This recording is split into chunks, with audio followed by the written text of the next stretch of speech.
Hey, what is up guys? So we're going to be doing the long-awaited Shaddoll structure deck profile here. Well, this is actually a bit of my own modification, so there is obviously some additional things that I've added onto it outside of the structure deck, but with that being said, it is still in a budget variant, so it is still going to be very affordable for you guys. I have no intention of building the invoked version of it because I just don't like the invoked in general. It's just not my style of play. I felt that it was a bit too simple and it was also expensive, so from that there was enough reason for me not to play those particular cards in there. As a result, this is closer to a alternate variant of Shaddolls that I've taken to a different level here. So with that being said, let's just get started with the deck profile. So to begin, we're playing 3 copies here of Shaddoll Wendy.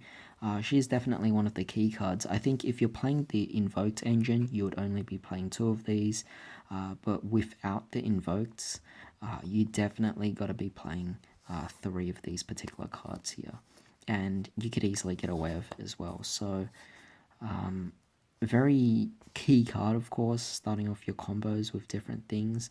I'll further demonstrate what she can do in the actual combo video, or rather the test hand video, or kind of both really. I mean, they're kind of combined into one, but yeah, she's definitely one of the key cards of the deck.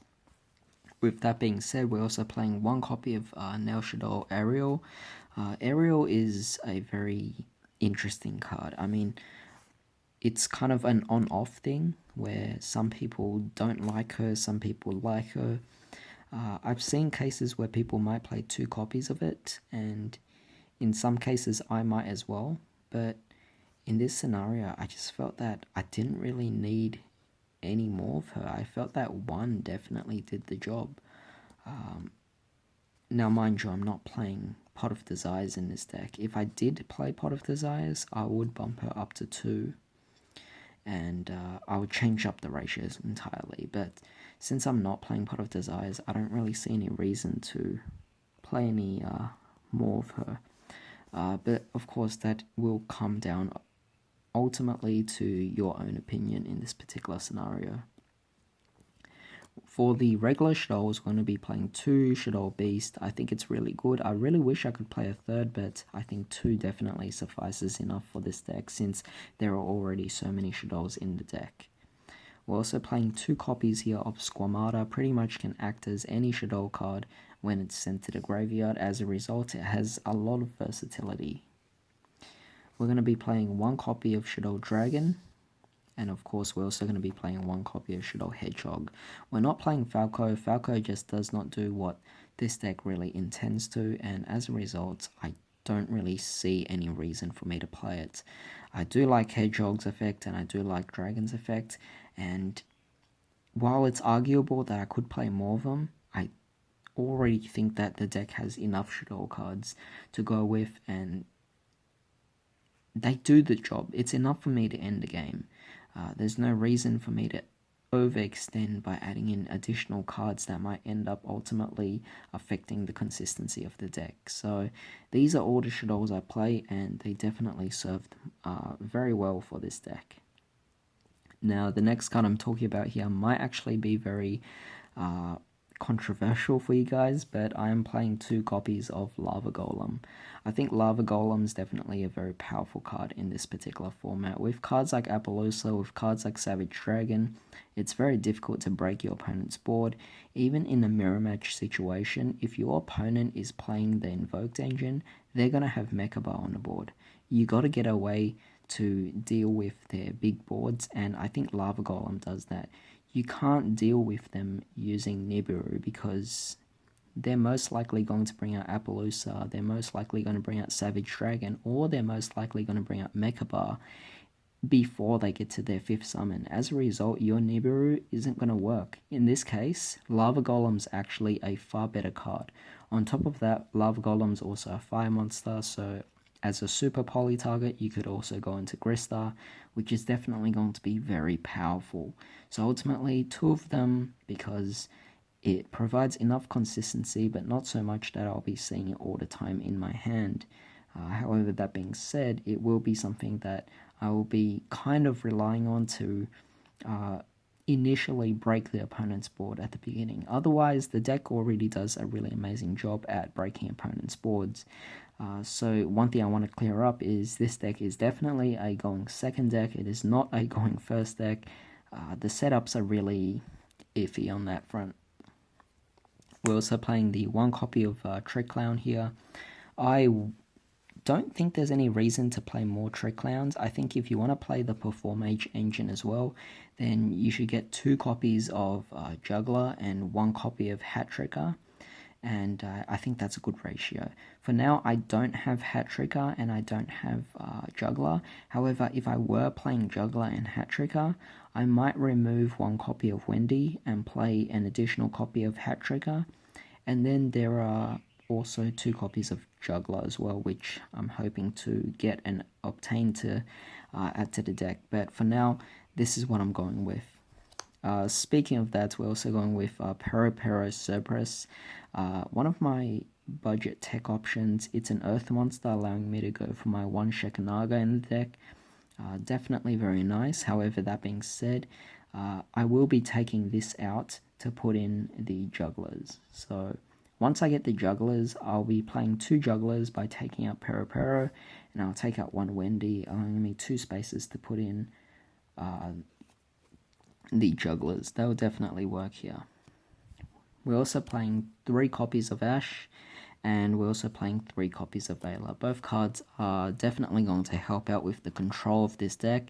Like I said, this deck goes second, and as a result, you want to be able to stop your opponents or hinder their plays as much as possible. The 2 hand traps, Effect Veiler and Ash, are the most appropriate. Ash is also a viable target to go into Grista, and Effect Veiler is obviously your main target to help you go into your construct in this case. So definitely going to work really well here.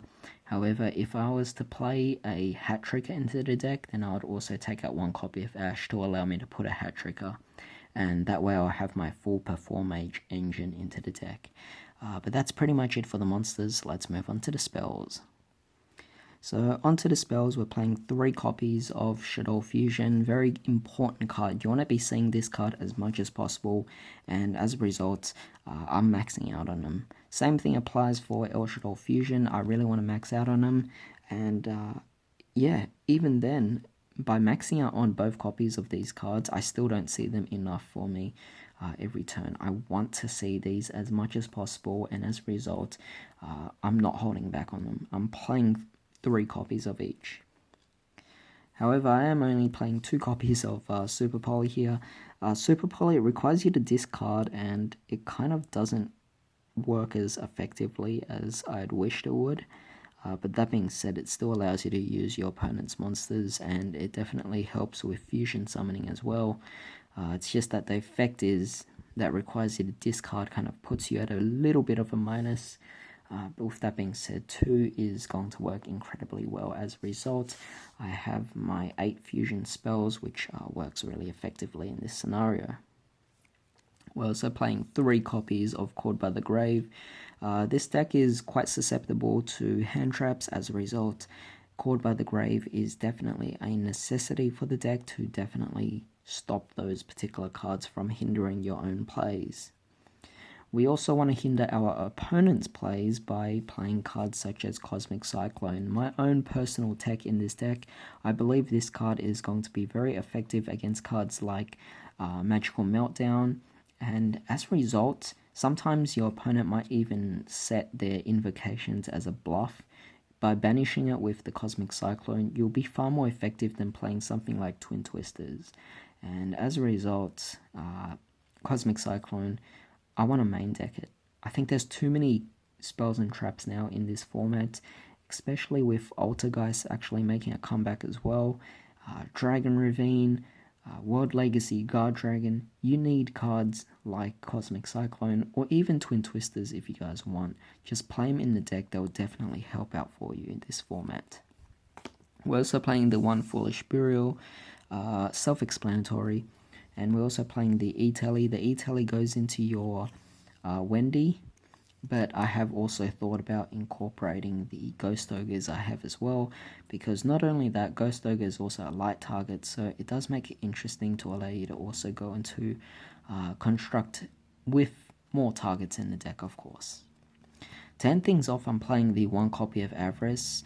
So far, this card has not helped me as much as I thought it would, so this could be the one card I take out of the deck. But with that being said, I am still looking for 3 more different Perform Age cards. Well, 2 Jugglers, 1 Hat Tricker, and Pot of Avarice is one of those candidates to remove from the deck. But for now, I'm okay with it. I could probably take this out, put in like a Lightning Storm. That would be a bit better, but that depends on whether or not any of us can afford it. And for traps, we have the 2 Shaddoll Incarnation. I think 2 is definitely quite nice because while you'll resolve it the first time, I think there is potential for you to go into the second time. Might sound kind of weird and contradictory, considering I'm playing 2 of these, but I'm only playing 1 Shaddoll.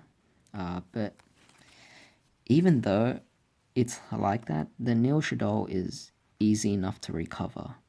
And yeah, ultimately, I prefer the ratios that way. And then the final card we're playing here is Shaddoll Core, just to act as anything we need in a time of need. So in this particular scenario, I think this is definitely a very interesting variant, obviously, of the deck, because so far every single deck profile I've been seeing on YouTube has been just a bunch of invoked versions of it. I don't really see a pure build like this, so I'm very happy to actually put out something like this for you guys to get a different perspective that's not always focused on the invoked engine.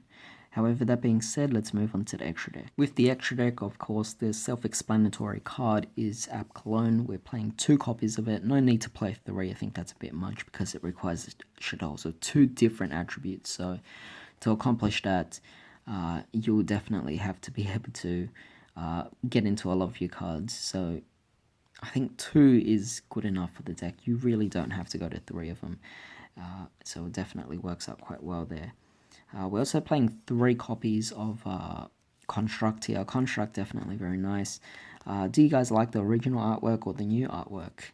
I don't know. I find it pretty hard to actually choose one of them. Oof, even right now I can't actually decide. But yeah, 3 constructs definitely works incredibly well for the deck. Definitely very nice here. The 1 Shek, because it's a choice we can go into, and I wish I could play more of her, but there's just not enough Earth targets I could play. You could play Mathematician, but I don't think Mathematician is really worth playing just to go into a Shekinaga. I think your main boss monster here will be the Construct. We're also playing 1 copy of Wendigo because, well, honestly, I could play more of her. She's just not the best effect. But you're playing 3 Wendies, so you have plenty of targets to go into a Wendigo. But with that being said, you have Wendigo, but you also have App Cologne as well. We have the Annoy Tellus because we are playing the Shaddoll. And of course we have Grista because there's plenty of targets. Honestly, I could easily bump this up to a 2nd copy as well if I really wanted to. However, that being said, I am going to end things off here with the 3 copies of Winder. What artwork do you guys actually like? I'm sorry about the focus there. Do you guys like the new artwork or do you guys like the old artwork? Personally, I would say the new artwork is a little better here. I do like the new artwork. But even then, you can't get away from the old artwork. It's just so amazing. Definitely love all the Shaddoll artworks here. And we're also playing the Shaddoll Construct. Honestly, this card, I wish it was better. If the arrows weren't like this, I would play more copies of it. But it's so... you rarely will go into it. Sometimes I don't even go into it at all. So I'm considering taking it out of the extra deck, but I put it there just because. I could take out one window as well to put in a second Grista, but I think window is so much more easier to go into, so she definitely does more effectively in just preventing your opponent from even making further plays. And we're also playing the one copy of Ip Masquerina. This is actually not meant to be Ip, it's actually meant to be Cross Sheep. So if you guys know here, I'm actually playing 14 cards total. So what I would do is I would forget the Ip and I would play 2 Cross Sheep, because the Cross Sheep is incredibly amazing, allowing you to recover a lot of cards from the graveyard again. And right now it's just a really expensive card, so either I buy it as a single for $15 to $20, or I buy a box and hope that I pull one of them. But for now, I'm not too sure what I'm supposed to do. But yeah, I hope you guys enjoy this deck profile. It is definitely very fun here. I will try to demonstrate what I can do with this on a combo slash test hand video. But mind you, with this whole new variant or the new support, it does change up how the deck works. So while I have experience playing Shaddolls in the normal or the standard way, and I've even played this deck as pure, I've played this deck together with dinos as well, but this new version definitely does change up the combos and the plays you'll make here. So for that, I have to admit that I'm a bit inexperienced on that field. So hopefully I don't make too many mistakes in the test end videos, but yeah, I hope you guys have a great day. I'll see you next time.